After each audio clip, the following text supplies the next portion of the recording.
Bueno, continuamos con el análisis. En este caso, ahora nos vamos a enfocar específicamente en la cinemática del movimiento del raquicervical.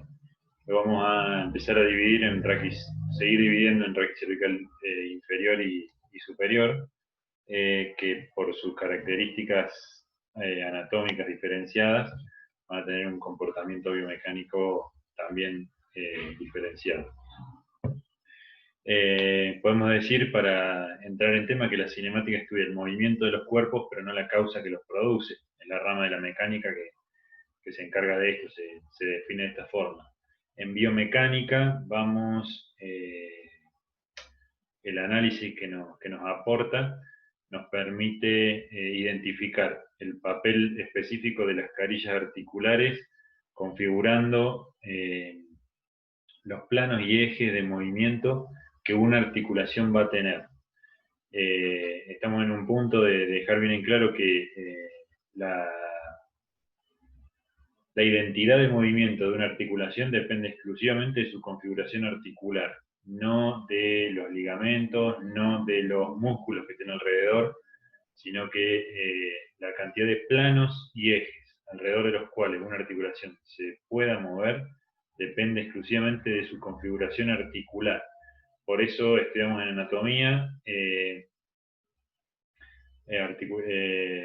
articulaciones monoaxiales, como las trocleares o las trocoides, articulaciones biaxiales, como las condilias o la silla de montar, y las articulaciones triaxiales, o que se mueven en todos los planos y ejes, como las en artrosis, por ejemplo.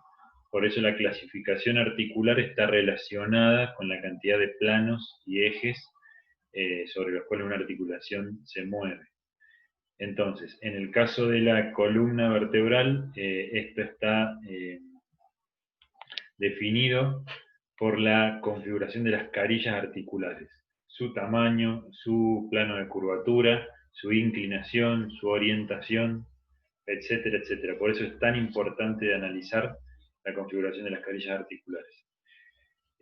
Otro punto que analiza la cinemática en biomecánica es la amplitud de movimiento, la amplitud total de movimiento que tenemos en una articulación, y acá es donde empiezan a verse más preponderantemente el papel de los ligamentos, que van a ser un fuerte límite para algunos de los movimientos en su máxima amplitud.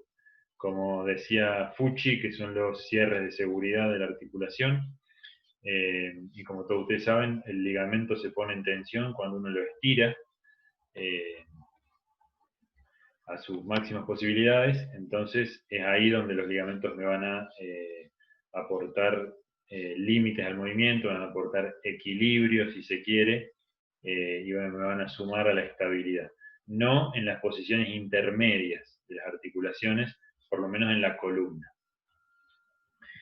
Y otro punto que describe la cinemática es el patrón de movimiento de la columna.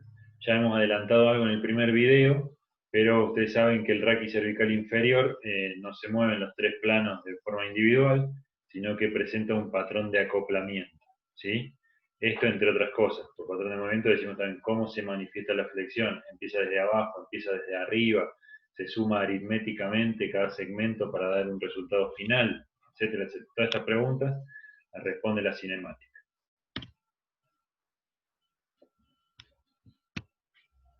Bien.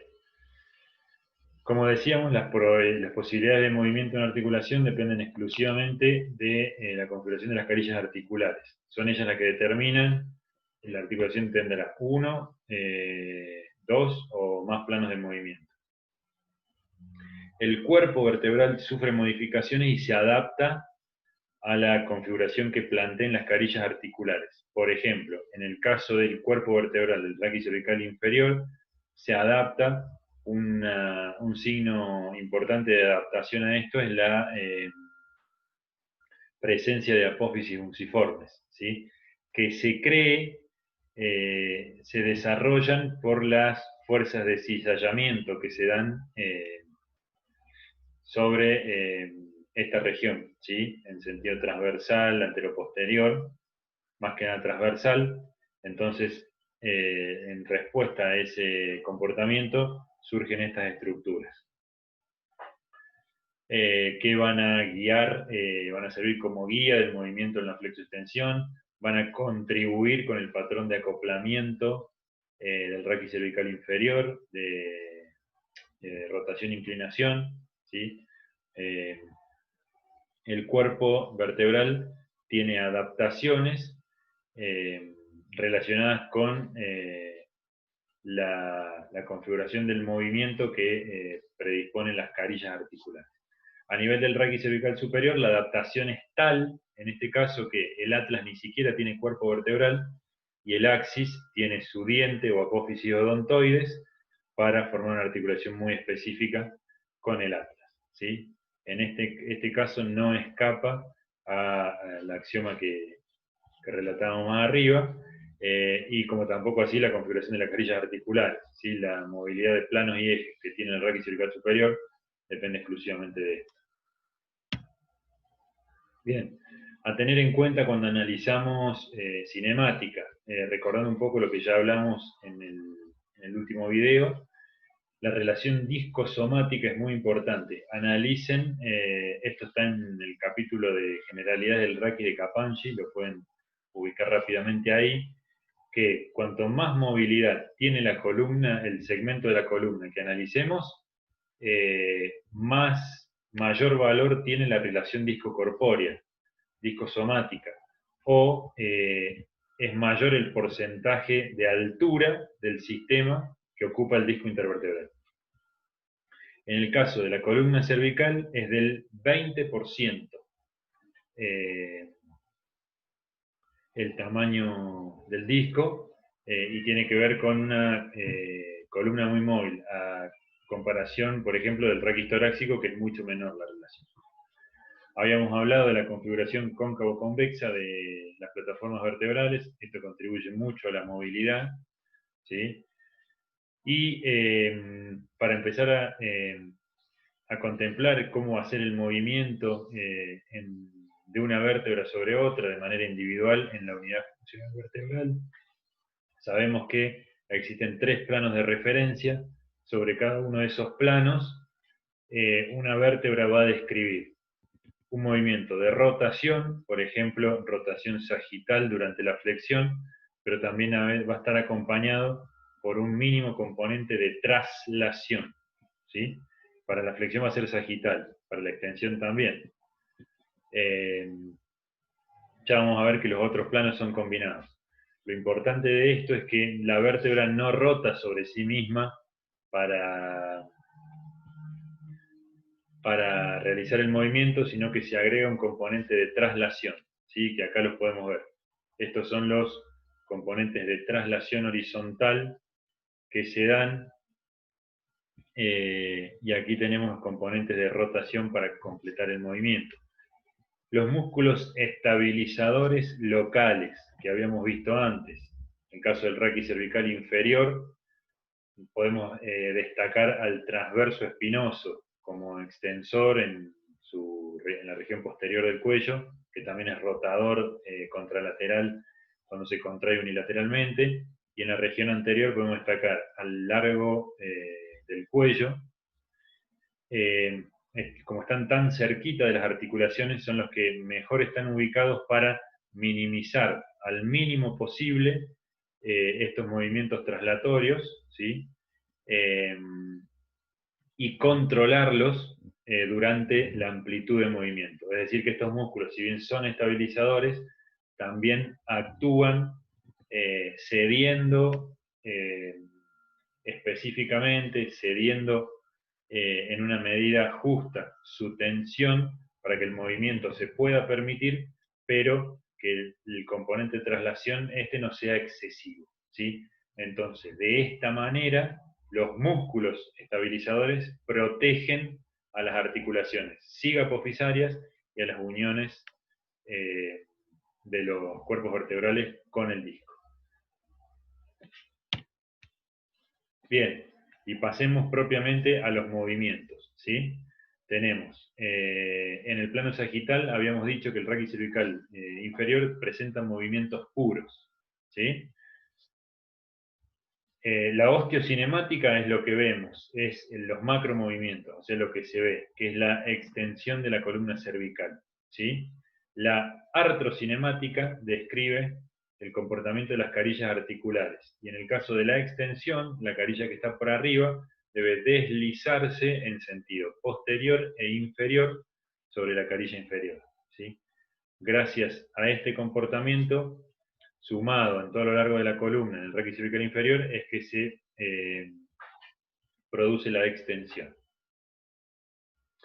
A nivel del cuerpo vertebral hay una mínima traslación posterior y una rotación sagital hacia posterior, lo que hace que el disco intervertebral se comprima por detrás, el núcleo se proyecte hacia adelante y las fibras anteriores del anillo funcionen como estabilizadoras, en este caso del disco y del núcleo, conteniéndolas, al igual que los ligamentos anteriores. ¿Sí? El ligamento, en este caso, longitudinal anterior. A esto se agrega como tope, como límite de la movilidad, el contacto de los bordes de las carillas articulares con la lámina de la vértebra que está por debajo y las apófisis espinosas que tienden a contactar entre sí. En la extensión, los límites de la movilidad son más óseos que ligamentarios. En la flexión sucede lo lógicamente inverso, ¿sí? El comportamiento de las carillas es de deslizamiento, pero en este caso la carilla superior se desliza hacia superior y anterior, ¿sí? Se dice que se deshabita la carilla o se desimbrica.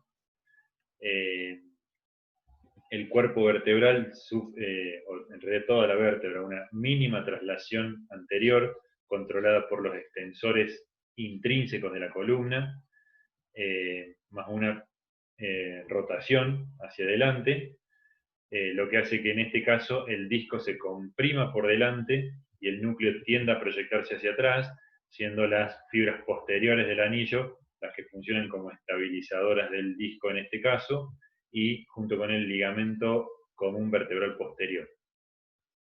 Suman límites y control a la movilidad hacia el final del rango de movimiento los ligamentos de las columnas posteriores, amarillos, interespinosos, supraespinoso, y en el caso particular de la columna cervical contamos con el ligamento nucal.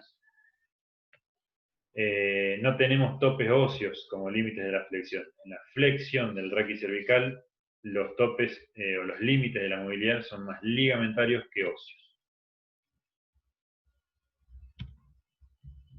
Bien, y como habíamos relatado antes, la columna cervical inferior no tiene movimientos puros en el plano transversal o en el plano frontal, sino que tiene movimientos mixtos en estos planos, y esto depende, como habíamos dicho, de las carillas articulares. Es la configuración de las carillas articulares lo que condiciona a este comportamiento. ¿Por qué? Porque las carillas articulares están ubicadas en un plano transversal, que sería esta situación, pero modificado, inclinado hacia atrás. Entonces, es un movimiento de rotación intermedio entre el plano transversal y el plano frontal. Por lo tanto, va a tener componentes de rotación y a la vez componentes de inclinación.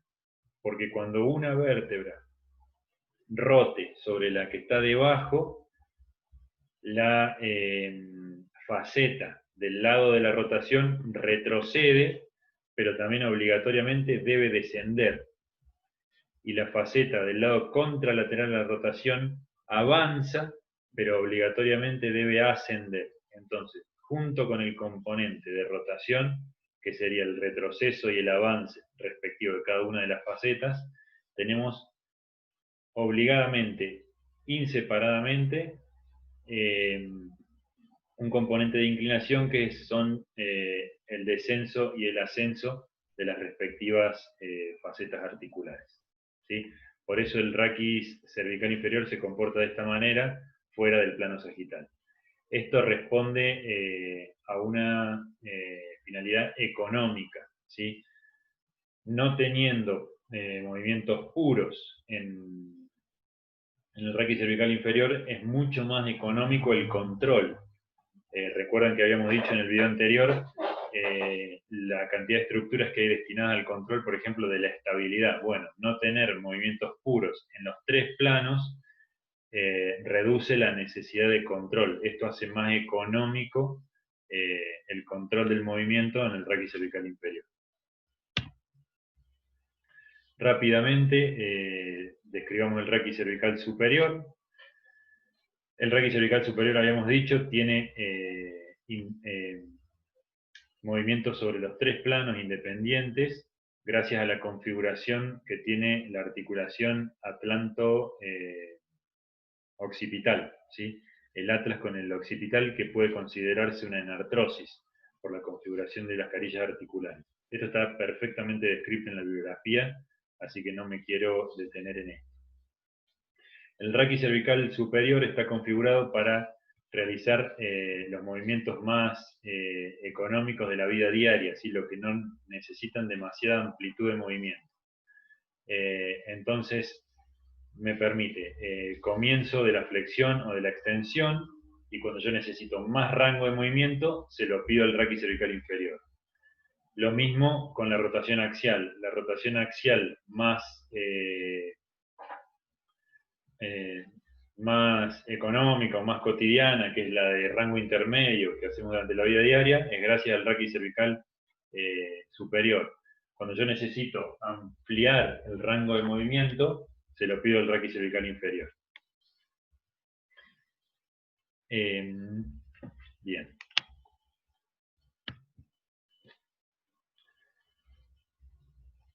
Aquí el comportamiento es levemente diferente del raquis cervical inferior porque por la configuración de las carillas articulares.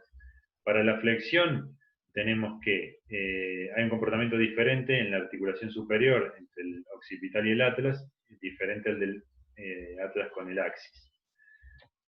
El occipital para la flexión va a rodar hacia adelante y va a experimentar un deslizamiento posterior, ¿sí?, de la carilla articular. Comportamiento de la superficie convexa sobre cóncava. Esto responde a esto. El deslizamiento es contrario a la dirección del rodamiento, ¿sí? Esto comienza la flexión y continúa con la flexión del atlas sobre el axis, donde se produce, como describe Newman, un movimiento de pivot. Sería que el atlas pivotea sobre las carillas articulares del axis, lo que sería más un rodamiento que un deslizamiento puro, ¿sí? Si bien hay componentes de los dos,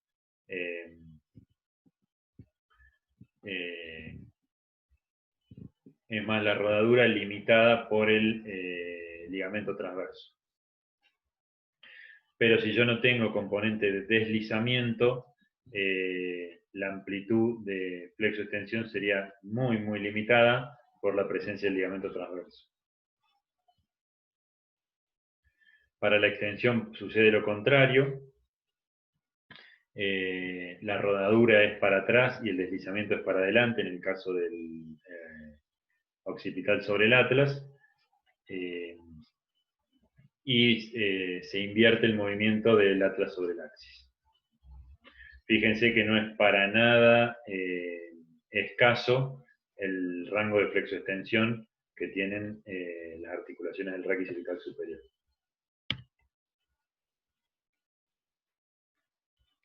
En la rotación tenemos dos comportamientos diferenciados. Es muy mínima la rotación a nivel de occipital sobre atlas. Esto tiene que ver más que nada con la presencia del ligamento alar, que es el que rápidamente limita la rotación del lado contralateral. Por ejemplo, si yo roto a la derecha, se me va a tensar el ligamento alar izquierdo y eso va a configurar un acoplamiento del cráneo y va a producir una inclinación contralateral a la rotación muy leve, ¿sí? Pero tengan en cuenta que esto compensaría en parte la inclinación hacia el mismo lado que hace el raquicervical inferior cuando rota. Entonces esto sumaría a la pureza del movimiento de la cabeza. Es más que nada en la articulación entre atlas y axis donde se produce la rotación. ¿Qué pasa? Se desliza la carilla contralateral a la dirección de la rotación hacia adelante y la homolateral hacia atrás. Pero a la vez, por la configuración de las carillas articulares del axis convexas, ambas descienden unos milímetros durante la rotación. Entonces, se da un movimiento que se llama helicoidal. A la vez que el atlas rota, desciende unos milímetros, tanto en la rotación derecha como en la rotación izquierda. La inclinación es gracias al segmento superior del sistema, articulación entre occipital y atlas, y tenemos componente de rodamiento homolateral, también es convexa sobre cóncava, por lo tanto hay rodadura y deslizamiento, ¿sí? El rodamiento va a ser hacia el lado de la inclinación y va a haber un pequeño deslizamiento en sentido contrario. Este movimiento es el de menor amplitud en este sistema. Y aquí tenemos las amplitudes finales, ¿sí?, que se dan en cada segmento y en cada plano. Pensemos, por ejemplo, cómo hago para obtener movimientos puros en la cabeza. Bueno, que no sean en el plano sagital, por ejemplo, de rotación. Para tener movimientos puros en la cabeza, el raquicervical inferior me va a dar rotación, mucho rango de rotación hacia ese lado, pero también me va a dar inclinación, que yo no puedo individualizar, la puedo minimizar, pero no la puedo suprimir. Entonces necesito a nivel superior compensar eso. Entonces el raquicervical superior va a ser una rotación hacia el mismo lado, pero va a ser una inclinación hacia el lado opuesto, ¿sí? Esto es gracias a la posibilidad de ajustes finos, de equilibrio fino que tiene el sistema del raquicervical superior para equilibrar el cráneo como yo lo necesite. Esto ha sido todo por hoy. Traté de ser lo más breve posible para no extender demasiado y no generar confusión. Espero que esto ayude a ilustrar un poco lo que es la cinemática. En el próximo video nos ocuparemos de la musculatura propiamente dicha, donde hablaremos de dinámica. Nos vemos.